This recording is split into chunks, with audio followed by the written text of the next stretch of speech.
আসসালামু আলাইকুম। সবাই ভালো আছেন? আলহামদুলিল্লাহ, আমিও ভালো আছি। আবারও সবাইকে ঈদ মোবারক। আজ ঈদের তৃতীয় দিন। সবাইকে ঈদের অনেক অনেক শুভেচ্ছা। আবারও ঈদ মোবারক। দেখেন, আমি এখন বর্তমানে দাঁড়িয়ে আছি মাদারীপুর সদর উপজেলায় আইরাল খাঁ নদীর পার। দেখেন এইটা কত বড় বড় ট্রলার যায়, গাছের ট্রলার, বিভিন্ন বড় বড় জাহাজ এই কাঠগুলি নিয়ে হয়তো বিভিন্ন ইট বাড়ায়, অথবা গাছের সাইজ যেরকম দেখা যায় বড় বড় সাইজ হয়তো দূরে কোথাও নিয়ে যাবে। যাক, সবাই দেখতে থাকেন আমার এই ভিডিওটা। এই বর্তমানে যে রাস্তাটা আছে এই রাস্তাটা ছিল মাদারীপুর সদর উপজেলায় খুব পাশ দিয়ে বয়ে যাওয়া একটা নদী। নদীটার নাম এই যে আইরাল খাঁ। এই আইরাল খাঁ নদীর পার ঘেঁষেই এই সুন্দর এই রাস্তাটা। এটা স্টুডেন্ট পার নামে পরিচিত। ওই ওদিকটা দেখেন, ওই একটা বিল্ডিং দেখা যায়, ওটা মাদারীপুর সদরের ভিতরে। ওই একটা টাওয়ার দেখা যায়, এটা মাদারীপুর সদরের ভিতরে। আর এটাই ছিল গ্রাম সাইড পড়ছে।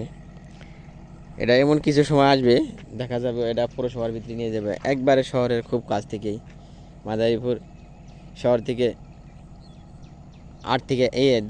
5 থেকে 10 টাকা অটো ভাড়া, একবারে খুব নিকট কাছে।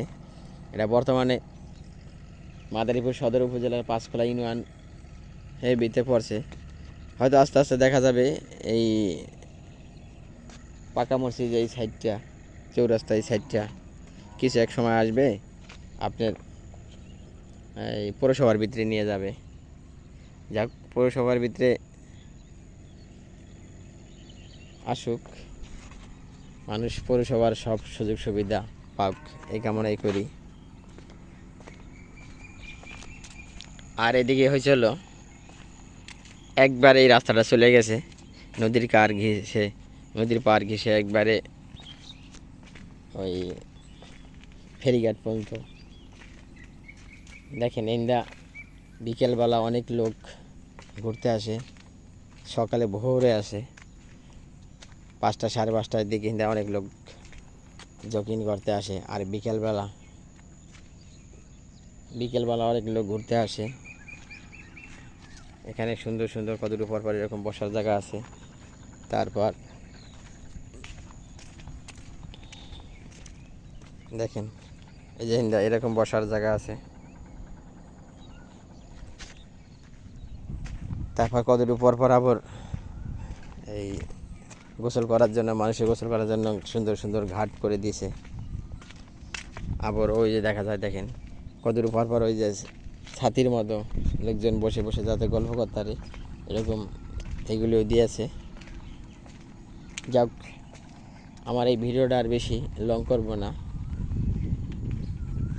দেখেন এই নদীর কিনারে কত সুন্দর সুন্দর ছোট ছোট ঘর।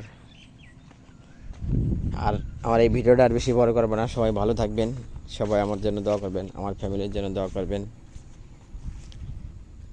আমার নতুন সদস্য আমার মেয়ে, আমার এই মেয়েটার জন্য দোয়া করবেন। আর আমার এই মেয়েটার জন্য নাম রেখেছি হুমায়া আক্তার তাহিয়া। এই নামটা কীরকম হয়েছে, ইসলামী দৃষ্টিতে কতটুকু ভালো অথবা মন্দ, কেউ জানাবেন। সবাই ভালো থাকবেন। আল্লাহ হাফেজ।